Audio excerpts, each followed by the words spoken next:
നമസ്തേ, ഏവർക്കും വീഡിയോയിലേക്ക് സ്വാഗതം.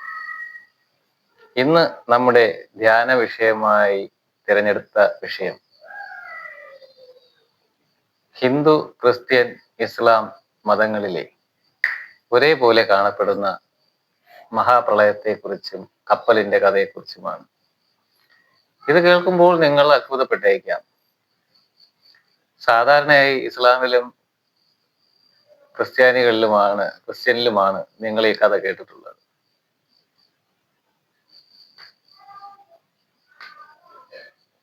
എന്നാൽ അതിനും പതിനായിരക്കണക്കിന് വർഷങ്ങൾക്ക് മുൻപ് ഉള്ള ഹിന്ദു മതത്തിൽ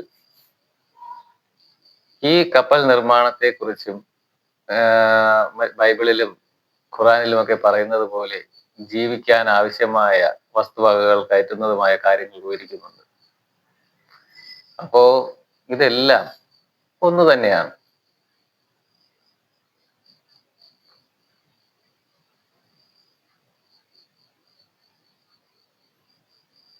ഇതിൽ ബൈബിളിൽ നോക്കുകയാണെങ്കിൽ ദൈവത്തിന്റെ കൽപ്പന പ്രകാരം നോഹ ഒരു പെട്ടകം നിർമ്മിക്കുകയും, അതായത് കപ്പൽ നിർമ്മിക്കുകയും, ഓരോ ജോഡി മൃഗങ്ങളെയും പക്ഷിമൃഗാദികളെയും ഒക്കെ കയറ്റുകയും മഹാപ്രളയത്തിൽ നിന്ന് രക്ഷിക്കുകയും ചെയ്യുന്നു. ഇസ്ലാമിൽ വരുമ്പോഴും ഇപ്രകാരം കപ്പൽ നിർമ്മിക്കുകയും ഈ പറഞ്ഞ കഥ ഇതിൽ ആവർത്തിക്കുകയും ചെയ്യുന്നു. ഹിന്ദു പുരാണത്തിലും ശരിക്കും പറഞ്ഞാൽ അതിൽ കുറച്ച് വ്യത്യസ്തമായാണ് പറയുന്നത്. അതിൽ മഹാവിഷ്ണുവിന്റെ മത്സ്യ അവതാരം അന്നത്തെ മനുവിന്റെ കൈകളിൽ വന്നിട്ട് പറയുകയാണ്, ഇവിടെ ഒരു മഹാപ്രളയം നടക്കാൻ പോകുന്നു. അപ്പോൾ നിങ്ങൾ ഒരു വലിയ കപ്പൽ നിർമ്മിക്കുക, അതിൽ ജീവന്റെ തുടർച്ചയ്ക്ക് ആവശ്യമായ എല്ലാം അതിൽ കയറ്റുക. അങ്ങനെ അതിലും മഹാപ്രളയം തുടങ്ങുകയാണ്. ഒടുവിൽ പ്രളയം കെട്ടടങ്ങുമ്പോൾ ഇവരെല്ലാം വീണ്ടും അവരുടെ വംശാവലി നിലനിർത്തുകയും ചെയ്യും. ഇത്തരത്തിൽ നോക്കുമ്പോൾ ചെറിയ ചെറിയ വ്യത്യാസങ്ങൾ, ഭാഷ, മതം എന്നിവ കുറച്ച് വ്യത്യാസമാണെങ്കിലും കഥ എല്ലാം ഒന്ന് തന്നെ. എല്ലാം പരസ്പരം പകർത്തി എഴുതിയ സാധനങ്ങളാണ്, അല്ലെങ്കിൽ ഒന്നിൽ നിന്നും മറ്റൊന്നിലേക്ക് പകർത്തി എഴുതപ്പെട്ടത്.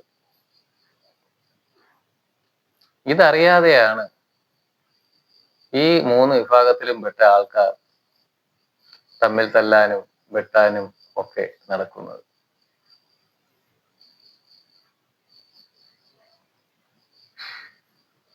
നാം ഭാരതത്തിൽ വസിക്കുമ്പോൾ നമ്മൾ ഭാരതീയർ ഒറ്റക്കെട്ടാണ്. എന്നാൽ അത് മനുഷ്യരിലേക്ക് വരുമ്പോഴും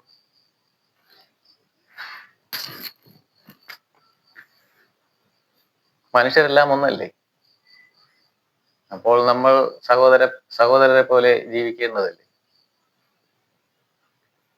ബാബ കല്യാണി എന്ന് പറഞ്ഞിട്ട് മോഹൻലാലിന്റെ ഒരു സിനിമയുണ്ട്.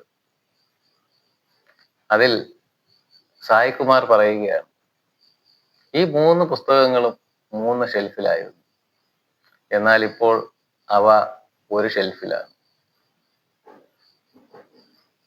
കാരണം അദ്ദേഹത്തിന്റെ ആ ഒരു കഥാപാത്രം ജീവിതത്തിൽ മൊത്തം ഇവ 3നെ കുറിച്ചും പഠിക്കുകയാണ്.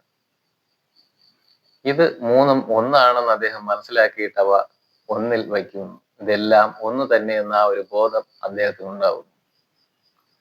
ശരിക്കും ഈ ഒരു ബോധമല്ലേ നമുക്ക് ഇന്ന് ഇല്ലാതെ പോയത്? എല്ലാവരും എന്താ കരുതിയത്? സോഷ്യൽ മീഡിയ വരുമ്പോൾ ഇത്തരത്തിലുള്ള അനാചാരമോ അസംബന്ധമോ ഒക്കെ ഇല്ലാതായിരിക്കുമെന്നാണ്. എന്നാൽ അന്നുണ്ടായതിനേക്കാളും ഒരു 100 ഇരട്ടി കൂടിയിട്ടുണ്ട് എന്ന് വേണമെങ്കിൽ പറയാം.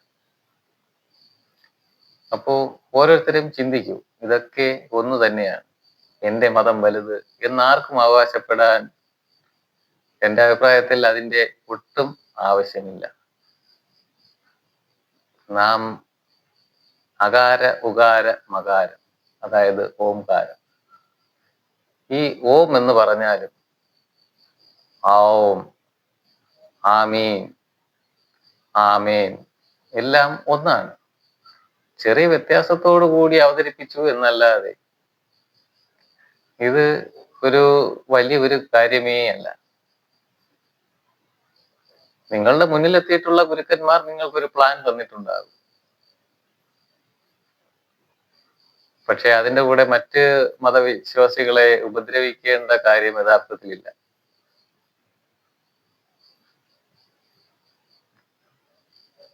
നിങ്ങൾ എത്രമാത്രം ചിന്തിക്കുക, കഴിയുമെങ്കിൽ ഒരു റിസർച്ച് നടത്തുക. നമ്മുടെ വേദങ്ങളെ വായിച്ചാലും